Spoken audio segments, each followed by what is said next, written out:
ये कहानी है थर के एक पुराने सुनसान रेगिस्तान की, जहां रेत के समंदर में एक वीरान किला दफन था।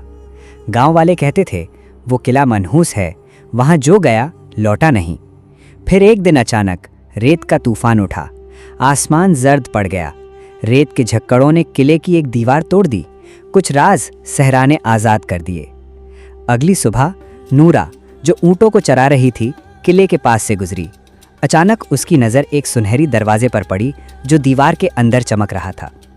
तजस्सुस में आकर नूरा ने दरवाज़ा खोला।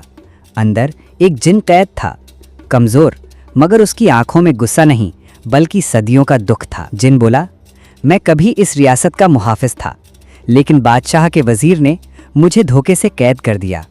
अब वही वज़ीर सूदखोर बनकर गांव वालों की जिंदगियां खरीद चुका है। नूरा ने डरते डरते हिम्मत की और जिन की मदद का फैसला किया। उसने सीखा सहरा की हवाओं से बात करना, रेत में छुपे पैगाम पढ़ना और जानवरों से दोस्ती करना। फिर एक रात नूरा पहुंची उस महल तक जहां जुल्म छुपा बैठा था। सूदखोर ने खुद को एक खौफनाक देव में बदल लिया, लेकिन नूरा ने रेत का दायरा बनाया और उसे जादू से कैद कर दिया। रेत उठी और उस देव को निगल गई।